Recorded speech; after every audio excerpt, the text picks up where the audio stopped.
महादेव।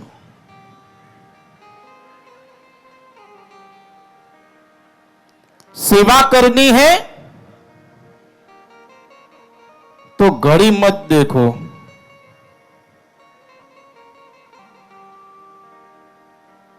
प्रसाद लेना है तो स्वाद मत देखो,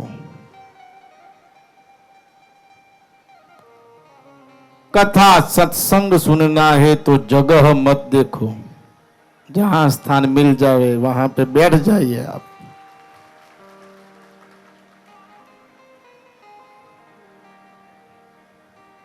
कथा सत्संग सुनना है तो जगह मत देखो, विनती करनी है तो स्वार्थ मत देखो, समर्पण करना है तो खर्चा मत देखो, दे दो जो कहे वो, रहमत देखनी है तो जरूरत मत देखो। जीत किसके लिए, हार किसके लिए, जिंदगी भर ये तकरार किसके लिए। जीवननी अंदर जो सुखी जीवन करવું હોય તો માત્ર 4 વાત યાદ રાખો, જીવન સુખી થઈ જશે।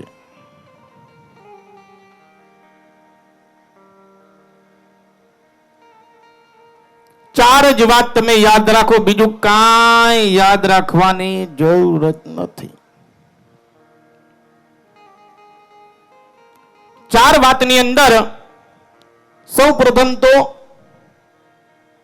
આગ્રહ, બીજા નંબર પર વિગ્રહ, ત્રીજા નંબર પર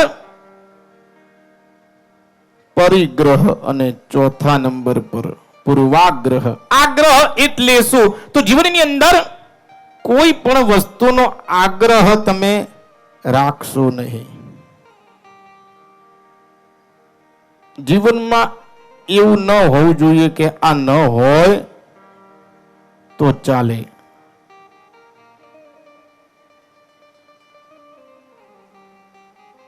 જે પણ વસ્તુ ન હોય પણ અંદરનો આત્મા હંમેશા પ્રસન્ન રહેવો જોઈએ, પોતાની મસ્તીમાં રહેવો જોઈએ। વસ્તુ કોઈ બી ન હોય તો ચાલે। બીજા નંબર પર વિગ્રહ, વાણી ઉપર હંમેશા તમે કંટ્રોલ રાખો। Have more than you so, speak less than you know। જેટલું હોય એના કરતા ઓછું બતાવો અને જેટલું આવડતું હોય એના કરતા ઓછું બોલો। જિંદગીમાં દુખી નહીં થાવ।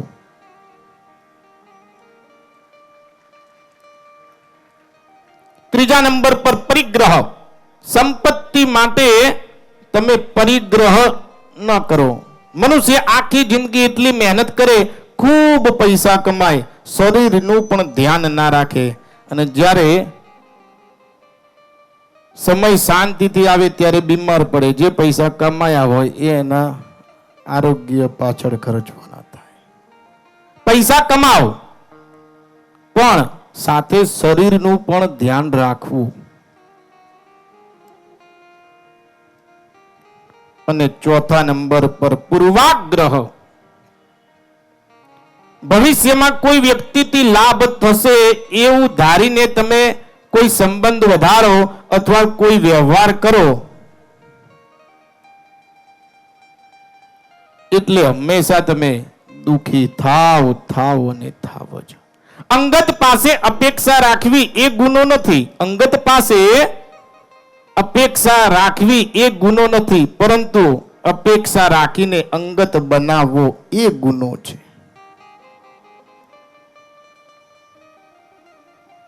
દેવાદિદેવ મહાદેવની શિવ કથા કેવી રીતે જીવન જીવવું એ જ આપણને શીખવે।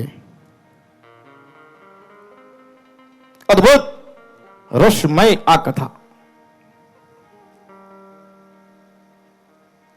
અને આજનો દી વિવાહ સંસ્કારનો દી।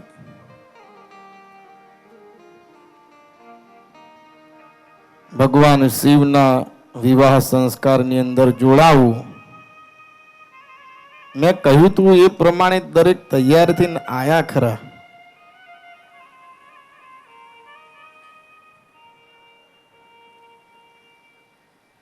મહાદેવના લગ્ન છે.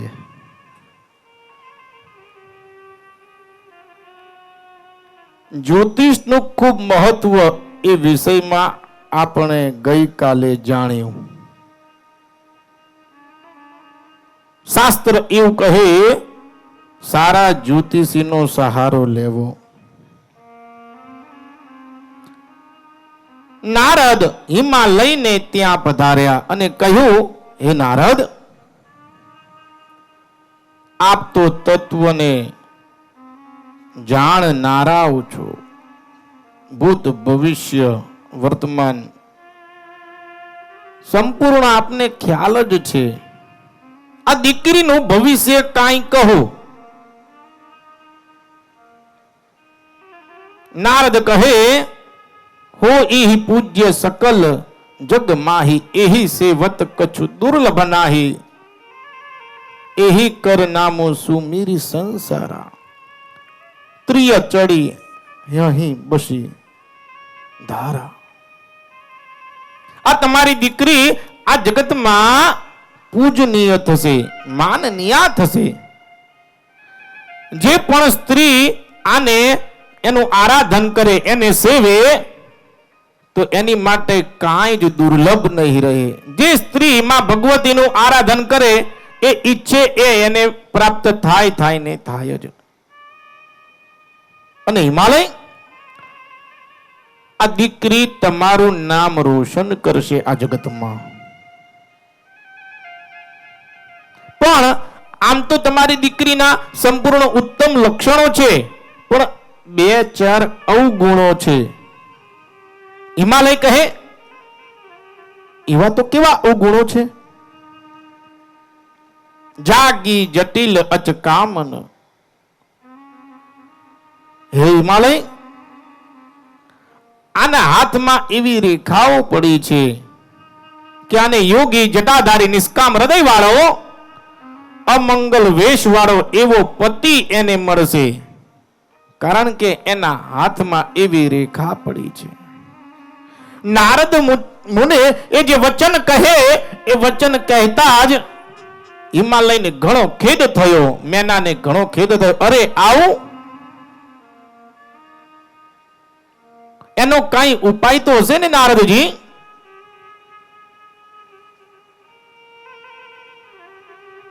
નારદે કહ્યું, વિધાતાએ જે લલાટમાં લખ્યું છે તેને દેવો, દાનવો, નાગ કે મનુષ્ય કોઈ પણ એને મિટાવી નથી શકતા. એના ભાગ્યમાં જે લખ્યું છે એ એને ભોગવવું જ પડે. जितना जिसके भाग्य में लिखा, એ તો એને કોઈ મિથ્યા નથી કરી શકતું. લલાટ પટ્ટે લિખિતા વિધાતા ષષ્ઠી દિને યાક્ષર માલિકા ચ તામ જન્મ પત્રી પ્રગટી વિદ્યતે દીપો યથા વસ્તુ ઘનાંધકારે. વિધાતા જે ષષ્ઠીના દીએ જે લેખ લખે, એ અક્ષરની માળા જેનું વર્ણન કરે કે ભવિષ્યમાં શું એની ઘટના થશે, સુખ અને દુઃખનું નિરૂપણ એ જ્યોતિષ કરે છે. અને જ્યોતિષનું ખૂબ મહત્વ છે. અંધારામાં જે વસ્તુ પડી હોય, દીવો લઈને જાઓ અને તમને એ તમારી વસ્તુ મળે. એવી રીતે જ્યોતિષથી એના સહારે જીવનાર મનુષ્ય એને ઈચ્છિત ફળ પ્રાપ્ત થાય ને થાય જ. સારો જ્યોતિષી હોવો જરૂરી, જેનો ઉપાસના આત્મશુદ્ધિ હોય. जितना जिसके भाग्य में लिखा, હિમાલય એના જે રેખા લખી છે એનું ફળ એને ભોગવવું જ પડે. जितना जिसके भाग्य में लिखा, जितना जिसके भाग्य में लिखा, वो इतना पाता है मेरे भोले शिव लहरी मेरे भोले के दरबार में सबका खाता है शिव लहरी के दरबार में सबका खाता है जितना जिसके भाग्य में लिखा जितना जिसके भाग्य में लिखा इतना पाता है मेरे भोले शिव लहरी मेरे भोले के दरबार में सबका खाता है शिव लहरी के दरबार में सबका खाता है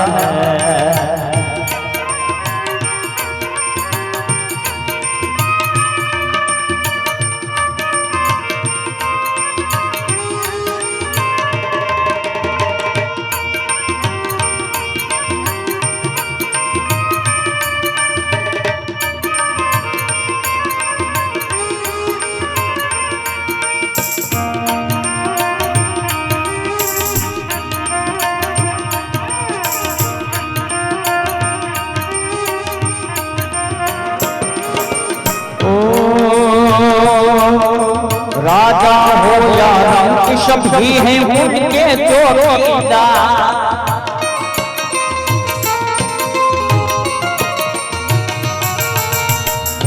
राजा हो या रंग सब भी हैं उनके चौकीदार राजा हो या रंग सब भी हैं उनके चौकीदार देवों में वो महादेव है देवों में वो महादेव है भूतों के सरकार मेरे भोले शिव लहरी मेरे भोले के दरबार में सबका खाता है शिव लहरी के दरबार में सबका खाता है जितना जिसके भाग्य में लिखा जितना जिसके भाग्य में लिखा इतना पाता है मेरे भोले के दरबार में सबका खाता है शिव लहरी के दरबार में सबका खाता है मेरे भोले के दरबार में सबका खाता है शिव लहरी के दरबार में सबका खाता है हिमालय પાર્વતીના હાથમાં એવી રેખા પડેલી છે હિમાલય કહે પ્રભુ આપ કોઈ ઉપાય બતાવો અમને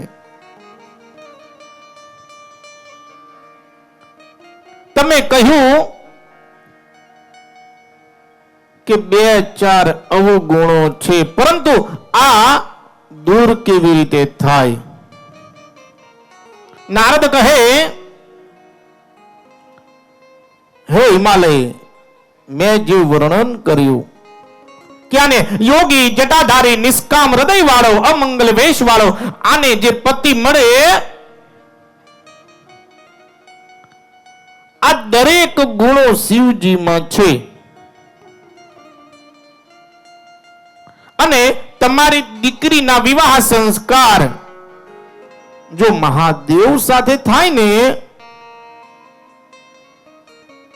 તો આ દરેક જે દોષ છે એ ગુણ બની જાય છે કારણ કે સમરથ કો નહીં દોષ ગોસાઈ दोषोपि गुणताम याति प्रभुर्भवति चेत्कृपा अंगहीनो स्थिरे सारथे युदितो ऋणः જેવી રીતે સૂર્યનો સારથી ભગવાન સૂર્ય જગદાત્મા એનો સારથી એને એક પગ નથી એમાં કોઈ દોષ નથી માનતું કેમ એ સૂર્યની સાથે છે કોઈ મોટા વ્યક્તિનો એના છાયો હોય ને તો કોઈ દોષ નથી લાગતો એવી રીતે આ જે દરેક દોષો કયા એ દરેક દોષો ગુણોમાં બદલાઈ જાય છે માટે હિમાલય તમે તમારી દીકરીનું હિત ઈચ્છતા હોવ તો એના વિવાહ સંસ્કાર મહાદેવ સાથે કરાવો. જેમ ભગવાન વિષ્ણુ શેષ નાગ પર શયન કરે એમાં વિદ્વાનો કોઈ દોષ નથી માનતા. સૂર્ય અગ્નિ વગેરે રસો ખાય એમાં કોઈ દોષ નથી માનતા. ગંગાની અંદર શુદ્ધ અને ખરાબ બંને જલ વહે છે, છતાં એને કોઈ ખરાબ નથી કહેતું, એને કોઈ અપવિત્ર નથી કહેતું. તેમ હે હિમાલય, સૂર્ય અગ્નિ અને વિષ્ણુની પેઠે સમર્થ કો નહીં દોષ ગોસાઈ. Almighty has no dot. એને કોઈ દોષ નથી કહેવાતો. શંભુ સહજ સમરથ ભગવાન એહી બીબાહ સબ વિધિ કલ્યાણા. અને આ સૃષ્ટિમાં એક મહાદેવ જ એવા છે, એક શંકર જ એવા છે કે જે સમર્થ છે, કારણ કે તે ભગવાન છે. હિમાલય માટે આ વિવાહમાં સર્વ પ્રકારે તમારું કલ્યાણ થશે. મહાદેવ એનું આરાધન ખૂબ કઠિન છે અને છતાંય તપ કરવાથી જલ્દીથી પ્રસન્ન થાય છે. અને મહાદેવ જ્યારે આવે ત્યારે તાંડવ કરીને જ આવે. આપણે પણ કથામાં પેલા તાંડવ તો થયું જ, વરસાદનું તાંડવ, અને અત્યારે મહાદેવ બિરાજમાન છે. મહાદેવ એની આરાધના ખૂબ કઠિન છે, પણ એ તમે એની ભક્તિ કરો, એનું આરાધન કરો તો એ જલ્દીથી પ્રસન્ન થાય છે. ભોળિયો છે. સડભીર માસૈ ફલન લભેત. મેક્સિમમ ટાઈમ વિધિન 6 મંથ, 6 મહિનાની અંદર જ ફળ મળે. મહાદેવનું તમે શરણ લ્યો, એનું આરાધન તમે કરો. એકવાર તમે એનું આરાધન કરો, તમને 6 મહિનાની અંદર જ ખબર પડે કે મહાદેવ એ આટલો દયાળુ, એ કરુણાનો સાગર છે. તમે જે ધારો એ મહાદેવ એ તમારી ઈચ્છા પૂરી કરે ને કરે જ. અને મેં તો તમને કહ્યું, સુખ ઈચ્છતા હોવ તો સુખેશ્વરને કોઈ દી છોડતા નહીં. મહાદેવ કરુણાનો સાગર દેવ.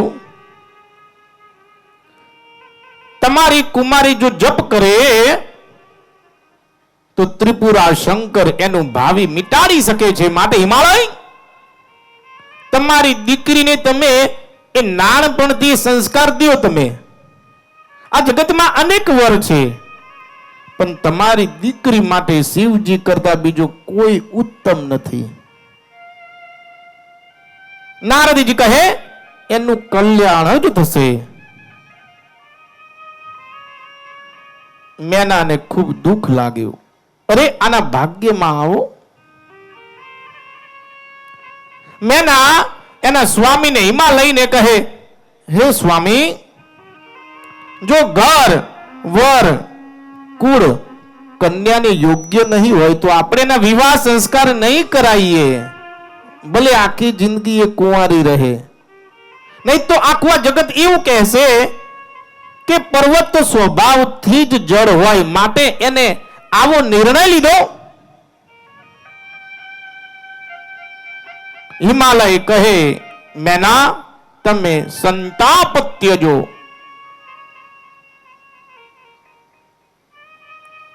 તમે જો તમારી દીકરીનું હિત ઈચ્છતા હોવ તો એને સંસ્કાર દો કે એને મહાદેવ પ્રત્યે પ્રીતિ જાગે. અને જીવનમાં 3 ના આશીર્વાદ હોવા એ ખૂબ જરૂરી છે. માતા, મહાત્મા અને પરમાત્મા. આ 3 ના આશીર્વાદ જેને મળી જાય એનો બેડો પાર થઈ જાય. માતાના આશીર્વાદ એની માટે જરૂરી છે કે આપણું બાળપણ એ સુધારે છે, આપણું લાલન પાલન કરે, ખૂબ સાચવે.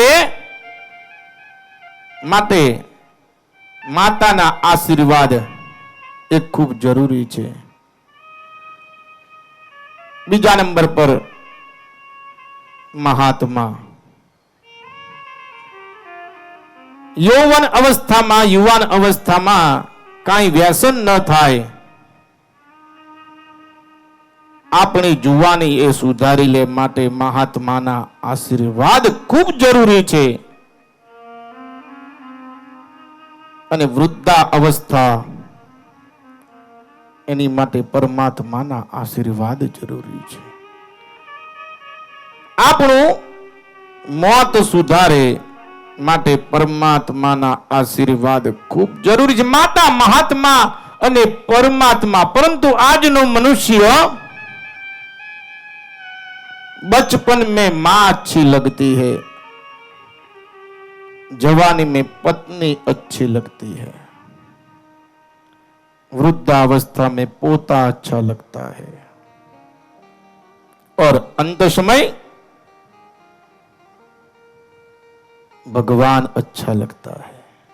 ખબર પડે કે હવે બધું છોડીને જવાનું, સીધા દૂર થઈ જાય.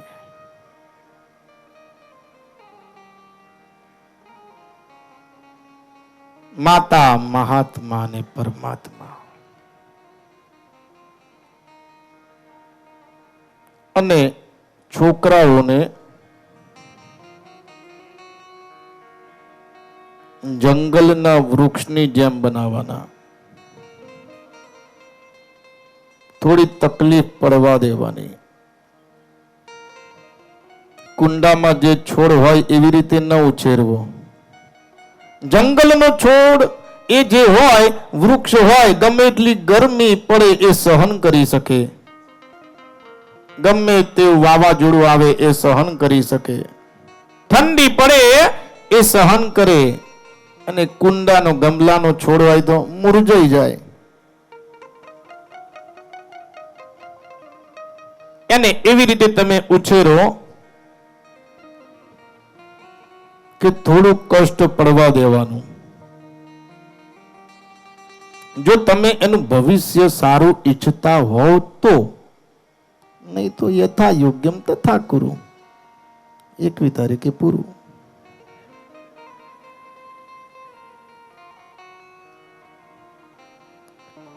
હિમાલય કહે, મેના તમે સંશય ત્યજો. નારદનું વચન એ મિથ્યા નહીં થાય. તમે સર્વ સંતાપ ત્યજી દો, ભગવાનનું સ્મરણ કરો. જેને પાર્વતીને ઉત્પન્ન કરી છે તેનું જ એ કલ્યાણ કરશે. ના વિચાર આટલું જિંદગી વિશે જેને આપી હશે એને પણ કાંઈ વિચાર્યું હશે ને. પાર્વતી એને શિક્ષા તું એવી દે કે એને નાનપણથી જ મહાદેવનું એ ભજન કરે. બીજો કોઈ વિકલ્પ નથી. મેના નારદજીનું વચન એ રહસ્યમય, એ ગુડનું કારણ યુક્ત છે. શિવજી સર્વ સુંદર ગુણોના ભંડાર છે, સર્વ પ્રકારે નિષ્કલંક છે અને ઉત્તમમાં પણ ઉત્તમ છે. માટે મિથ્યા શંકા કરોમાં. આ પ્રમાણે હિમાલયનું વચન સાંભળી મેના તરત જ ઉઠીને દીકરી પાસે જાય, દીકરીને ખોળામાં બેસાડે. એની આંખમાં આંસુ. માનું દિલ છે, એનું હૃદય છે. દીકરી પ્રત્યે ખૂબ શ્રેષ્ઠ લાગણી અને પ્રેમ અનન્ય હોય તો એ માત્ર માં પાર્વતીને ખોળામાં બેસાડે. મેનાની આંખમાં આંસુ. પાર્વતી કહે, માં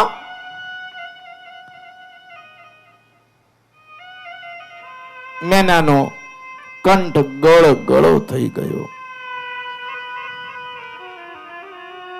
પાર્વતી કહે, માં મને એક સ્વપ્ન આવ્યું. મેના કહે, શું બેટા? માં મને એક સ્વપ્ન આવ્યું કે એક બ્રાહ્મણ મને ઉપદેશ દેતા હતા કે તું તપ કર. મેના કહે, દીકરી એ સત્ય છે, હું અને તારા પિતા પણ એ જ ઈચ્છીએ છીએ કે તું તપ કરે. કારણ કે આ સૃષ્ટિમાં, આ સંસારમાં તપબલ રચઈ પ્રપંચ વિધાતા, તપબલ વિષ્ણુ સકલ જગત ત્રાતા. હે પાર્વતી, તપના બળથી જ બ્રહ્માએ આ સૃષ્ટિની રચના કરી છે.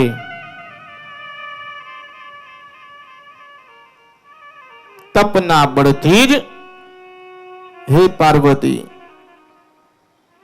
તપના બળથી જ ભગવાન વિષ્ણુ આનું પાલન કરે છે. અને હે પાર્વતી, તપના બળથી જ મહાદેવ આનો સંહાર કરે છે. અને તપના બળથી જ ભગવાન શેષ નારાયણ આ પૃથ્વીનો ભાર એ એના મસ્તક પર ગ્રહણ કરે છે. એ તપના બળથી જ છે. માટે પાર્વતી,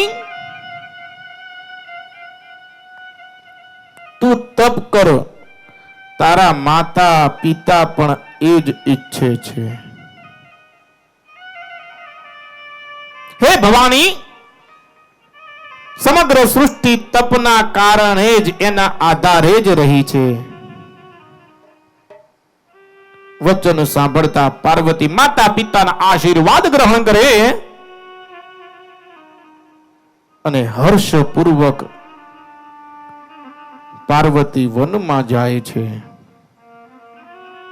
પ્રાણપતિ શિવજીના ચરણોને હૃદયમાં ધરી પાર્વતી જંગલમાં જઈ તપ કરવા લાગ્યા. એમનું અતિ સુકુમાર શરીર એ તપને યોગ્ય ન હતું. એમને સર્વ ભોગો ત્યજી દીધા. પાર્વતીને નિત્ય પ્રેમ ઉપજવા લાગ્યો. પાર્વતી શરીરનું ભાન ભૂલી ગયા. 1000 વર્ષ સુધી પાર્વતીએ તપ કર્યું. માત્ર ફલાહાર લઈને. અને તેનાથી પણ જ્યારે પાર્વતી પ્રસન્ન મહાદેવને ન કરી શક્યા, ત્યારે વૃક્ષ લતા ઇત્યાદિ ગ્રહણ કરીને 1000 વર્ષ સુધી પાર્વતીએ તપ કર્યું. અને તપ એ હૃદયથી કર્યું, ભગવાનને પ્રસન્ન કરવા માટે, મહાદેવને પ્રસન્ન કરવા માટે. તપ પણ તમે એવું કરો કે ભગવાનને તમારા વગર ચેન ના પડે.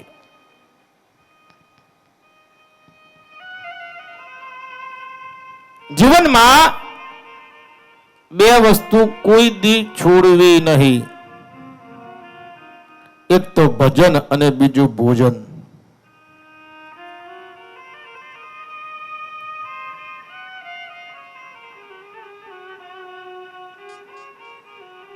જો તમે બીમાર હો તો શ્વાસ લેવાનું છોડી દો છો? નથી છોડતા. જમવાનું છોડો છો? નથી છોડતા. જો ભજન અને ભોજન જિંદગીમાં છોડવું નહીં. ભોજન તમે છોડશો તો શરીરથી નહીં રહો, અને ભજન છોડશો તો ક્યાંય નહીં રહો. અને જગત અને ભગત એ બેને કોઈ દી મેળ ખાતો નથી. તમે ભક્તિ કરો તો કેટલા લોકો એવું પણ કહે કે દેખ ને મીરા થઈ ગઈ, નરસિંહ મહેતા થઈ ગયો. જગત અને ભગત એ બેમાં કોઈ દી મેળ નથી ખાતો. કારણ કે જગત એ સાધનોમાં જીવે છે, જ્યારે ભગત સાધનામાં જીવે છે. જગત સાધનોમાં જીવે છે, જ્યારે ભગત સાધનામાં જીવે છે. સાધનોમાં જીવવા વાળો જીવ મોતને પામે છે, જ્યારે સાધનામાં જીવવા વાળો જીવ મોક્ષને પામે છે.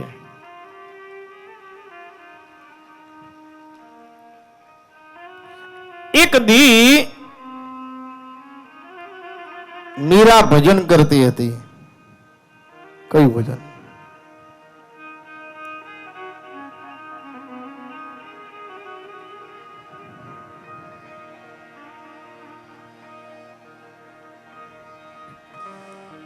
રાજના માંગુ રાણા પાટના માંગુ, રાજના માંગુ રાણા પાટના માંગુ, હોના ચાંદી કરવાસો. મને રંગ લાગ્યો એનું કરવો શું, મને રંગ લાગ્યો એનું કરવો શું. રાજના માંગુ રાણા પાટના માંગુ, રાજના માંગુ રાણા પાટના માંગુ, હોના ચાંદી કરવા છું. મને રંગ લાગ્યો એનું કરવું છું, મને રંગ લાગ્યો એનું કરવું છું.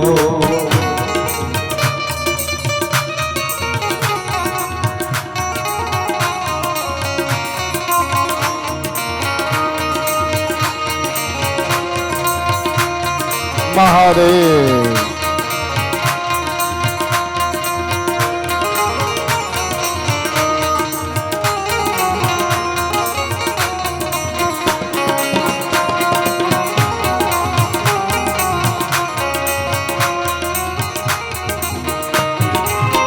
આપવું હોય તો ધીરજ આપો, કાપવું હોય તો મસ્તક કાપો.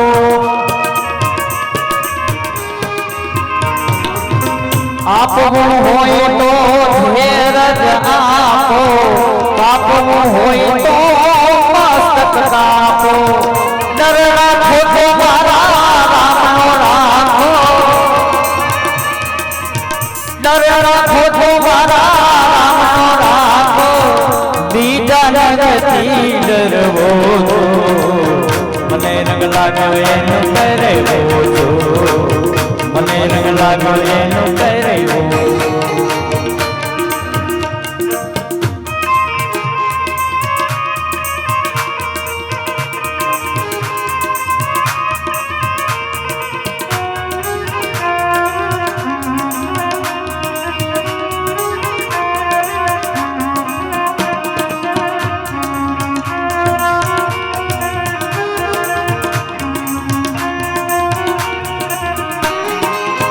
મસ્ત બનીને નાચીશ હું તો, ગોવિંદ ગોવિંદ ગાઈશ હું તો. મસ્ત બનીને નાચીશ હું તો, ગોવિંદ ગોવિંદ ગાઈશ હું તો. વરી ચૂકી રે મારા ગિરધરલાલ ને, વરી ચૂકી રે મારા ગિરધરલાલ ને. બીજા વાર હવે વરવા છું, મને રંગ લાગ્યો એનું કરવો છું, મને રંગ લાગ્યો એનું કરવો છું. રાજના માંગુ રાણા પાટના માંગો, હોના ચાંદી કરવો છું. મને રંગ લાગ્યો એનું કરવો છું, મને રંગ લાગ્યો એનું કરવો છું, મને રંગ લાગ્યો એનું કરવો. મીરા એક દી આ ભજન ગાતી હતી અને મીરા એની મસ્તીમાં એની મોજમાં આ ભજન ગાતી. એમાં કોઈ સંગીતનો જાણકાર સંગીતજ્ઞ બેઠો હોય છે. એને એવું લાગ્યું કે આ મીરાનો સુર થોડો આગો પાછો થાય છે, સુરમાં નથી ગાતી. એને એવું લાગ્યું સામે એક બોર્ડ હોય છે, એમાં એ ભક્ત ઊભો થાય અને લખી નાખે કે રાગમાં ગાયા કરો.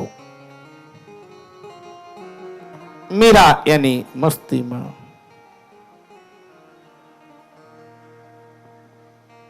મીરાનું ભજન પૂર્ણ થયું. મીરાએ આંખો ખોલી અને સામે જોયું તો એ બોર્ડમાં લખેલું હોય છે કે રાગમાં ગાયા કરો. મીરા ઊભી થાય અને એના આગળ એક શબ્દ લખે અનુ. અનુરાગમાં ગાયા કરો. રાગમાં ગાવાથી જગત પ્રસન્ન થાય, જ્યારે અનુરાગમાં ગાવાથી જગદીશ પ્રસન્ન થાય. ભક્તિ એવી કરો કે ભગવાનને તમારા વગર ચેન ના પડે.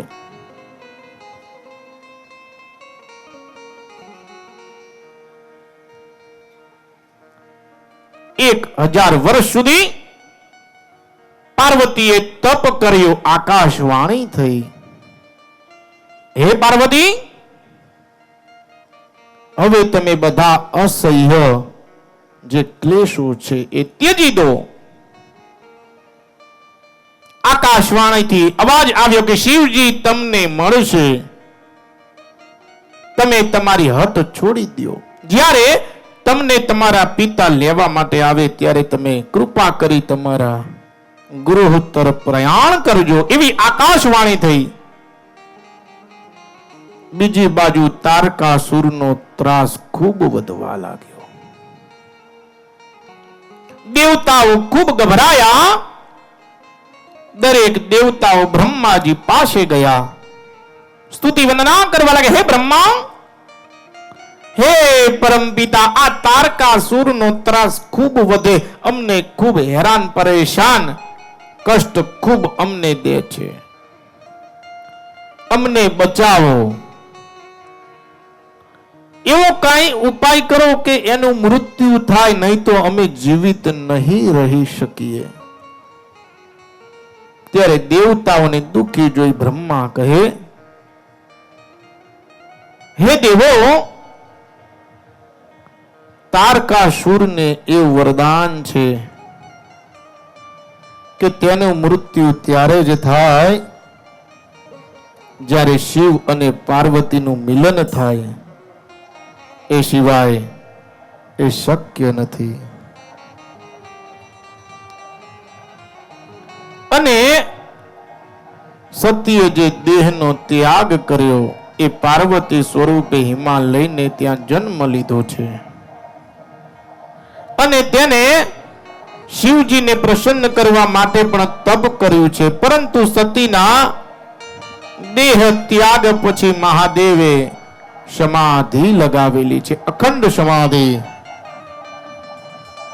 જ્યાં સુધી મહાદેવ એ સમાધિ ન છોડે અને મહાદેવ વિવાહ સંસ્કાર માટે પ્રસન્ન ન થાય, ત્યાં સુધી આ તારકાસુરનું મૃત્યુ થશે નહીં.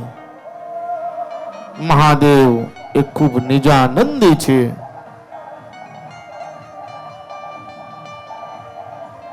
દેવાદિદેવ મહાદેવ એની જાન ટૂંક સમયમાં જ અહીંયા આવશે.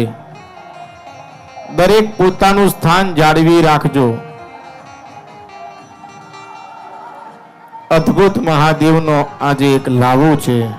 મહાદેવે अद्भुत समाधि लगावी है। मुझे मेरी मस्ती कहाँ लेके आई, जहां मेरे अपने सिवा कुछ नहीं। महादेवे अखंड समाधि लगावेली है। मुझे मेरी मस्ती जहाँ मेरे अपने सिवा कुछ नहीं, जहाँ मेरे अपने सिवा कुछ नहीं, मुझे मेरी मस्ती कहाँ लेके आई, मुझे मेरी मस्ती कहाँ लेके आई। जहाँ मेरे अपने सिवा कुछ नहीं, यहाँ मेरे अपने सिवा कुछ नहीं।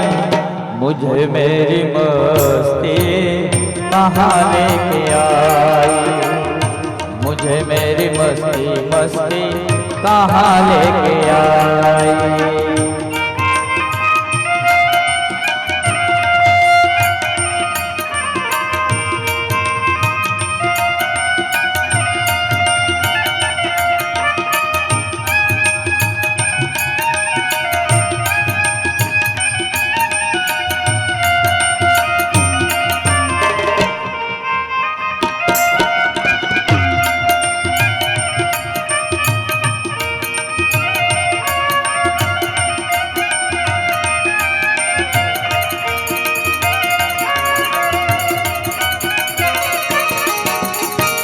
पता जब लगा मेरी मस्ती का मुझको,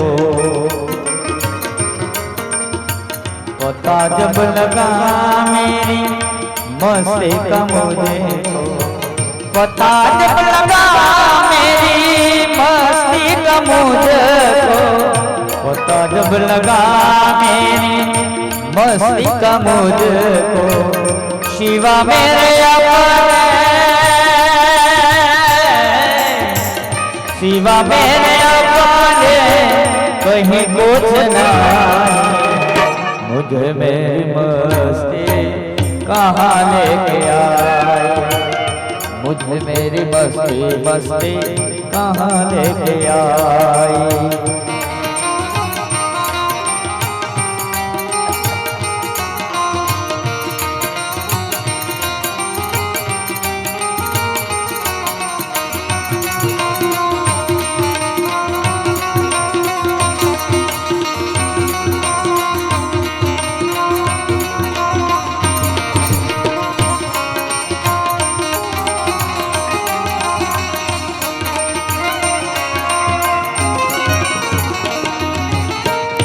ये सागर ये लहरे पानी ये बुलबुल,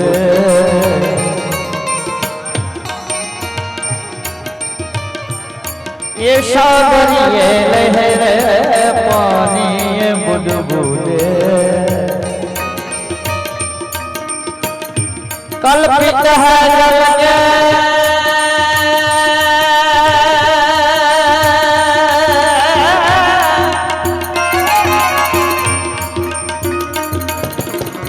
कल्पित है जल के और कुछ नहीं। मुझे मेरी मस्ती कहाँ लेके आई, मुझे मेरी मस्ती मस्ती कहाँ लेके आई। जहाँ मेरे अपने, जहाँ मेरे अपने शिवा कुछ नहीं। मुझे मेरी मस्ती कहाँ लेके आई, मुझे मेरी मस्ती कहाँ लेके आई।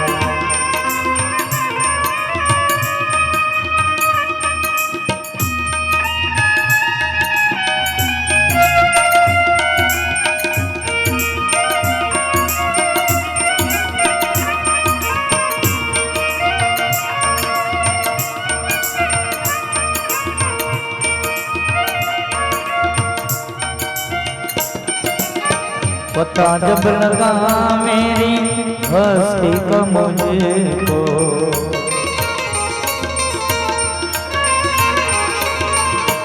पता जब लगा मेरी हस्ती का मुझको, शिवा मेरा अपने महादेव शिवा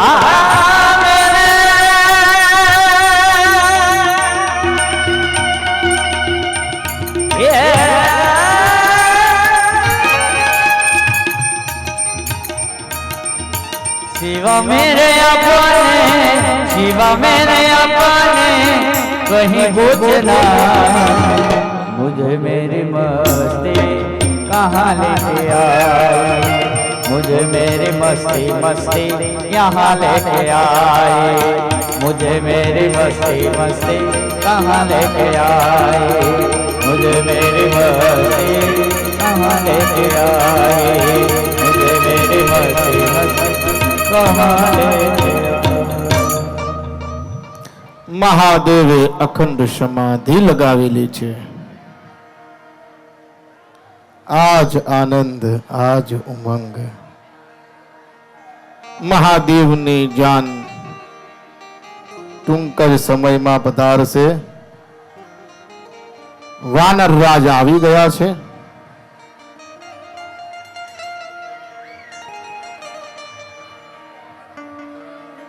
બ્રહ્મા કહે, દેવો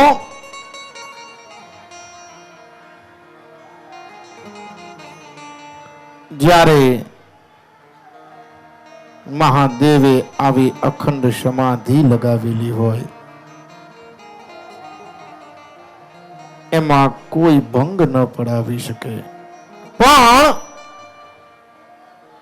મહાદેવની સમાધિ તૂટે અને મહાદેવ જો પ્રસન્ન થાય વિવાહ સંસ્કાર માટે, તો જ આ અસુરનું મૃત્યુ થઈ શકે તેમ છે. દેવોને કહ્યું, તમે કામદેવને પ્રસન્ન કરો. અને જો કામદેવ મહાદેવના મનમાં કામ જગાવે, એની સમાધિ તૂટે, તો જ આ શક્ય છે. દરેક દેવતાઓ ભગવાન વિષ્ણુ સહિત, ઇન્દ્ર સહિત કામદેવ પાસે પહોંચ્યા. કામદેવને સ્તુતિ વંદના કરે એટલે વિષમ 5 બાણ યુક્ત કામદેવ પ્રસન્ન થયા. માછલીના ચિહ્ન યુક્ત કામદેવ પ્રસન્ન થયા. દરેક દેવતાઓએ એમની વિનંતી કરી, હે પ્રભુ,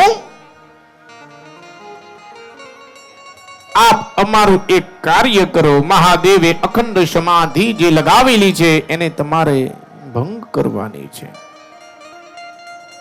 દરેક દેવતાઓએ પોતાની વ્યતિઓ વ્યક્ત કરી. કામદેવ બોલે, ઓહો, એમાં સી મોટી વાત છે. એક ક્ષણમાં જ હું મહાદેવને જીતી લઈશ. એ બીજા દેવની જેમ મહાદેવને પણ એક સામાન્ય જ દેવ કામદેવે જાણ્યા. આ વિશ્વમાં મારા બાણ એ સૃષ્ટિમાં કોઈ દી પાછા નથી ફરતા. હું ધારું તે કરી શકું છું, એવું કામદેવે કહ્યું દેવોને. મેં અનેક વાર દરેકને જીત્યા છે. દરેક યોગી ઋષિ મુનિ દેવને જીત્યા છે. બીજા દેવની જેમ સામાન્ય એને દેવ જ એને મૂર્ખતા ભરી એનું વર્તન કર્યું. દરેક દેવોને નમસ્કાર કરી કામદેવ કૈલાસ તરફ પ્રયાણ કર્યું. તે સમયે એને પોતાનો પ્રભાવ ફેલાવવાની શરૂઆત કરી. સમગ્ર સંસારને પોતાનો પ્રભાવ બતાવ્યો. કામદેવે પોતાને વશ કર્યા. માછલીના ચિહ્ન યુક્ત કામદેવે એનો પ્રભાવ બતાવ્યો. અનેક પ્રકારના સંયમ, ધૈર્ય, જ્ઞાન એનો પ્રભાવ જ્યારે પડ્યો ત્યારે દરેક યોગી ઋષિ મુનિ એમનું તપ એમને છોડી દીધું. સંયમ, જ્ઞાન, વૈરાગ્ય, નિયમ એ ગ્રંથોમાં જ રહી ગયા. દરેકે પોતપોતાની મર્યાદા છોડી દીધી. કામને વશ થઈ ગયા. ધીરે ધીરે કામદેવ મહાદેવના સમીપ પહોંચે, પોતાનો પ્રભાવ બતાવવાની શરૂઆત કરે. સંસાર સ્થિર થઈ ગયો. તરત જ ઋતુરાજ વસંત પ્રગટ થયો. ત્યારે કામદેવે પુષ્પયુક્ત થયેલો નવા વૃક્ષોને સમૂહ સુશોભિત બનાવ્યો. મરેલાના મનમાં પણ કામદેવ જાગ્યો. વનની સુંદરતા અવર્ણનીય થઈ. કામ કામદેવનો મિત્ર પવન શીતળ પવન મંદ મંદ વહેવા લાગ્યો. સરોવરમાં અનેક કમળો ખીલી ઉઠ્યા. સુંદર ભમરાઓ ગુંજરાવ કરવા લાગ્યા. રાજહંસો, કોયલો તથા પોપટો હર્ષિલા શબ્દો બોલવા લાગ્યા. અપ્સરાઓ નાચવા લાગી. પરંતુ મહાદેવને કાંઈ અસર ન થઈ. યુદ્ધ જેવું વાતાવરણ ગંભીર સર્જાયું. કામદેવે કરોડો પ્રકારની ક્રીડા કરી, કળા કરી. ગંભીર યુદ્ધ વાતાવરણ સર્જાયું. કામદેવ બાણ મસ્તકમાં લઈને બ્રહ્મનું જ્ઞાન કરીને એ બાણ છોડે છે. મહાદેવને સ્પર્શ થતા મહાદેવ એની સામે દ્રષ્ટિ કરે. કામદેવ બળીને ભસ્મીભૂત થાય છે. રતિ સંતાપ કરવા લાગી. કામદેવની પત્ની કે પ્રભુ મારા સ્વામીને આપે હણ્યો. રતિ મહાદેવની ખૂબ સ્તુતિ વંદના કરે. મહાદેવ પ્રસન્ન થાય અને કહે તને તારો પતિ પ્રાપ્ત થશે. જદુ વંશ કૃષ્ણ અવતારા હોય હરણ મહામય વારા કૃષ્ણ તને હોય બધી તર બચનો અનિતા હોય ને મોરા.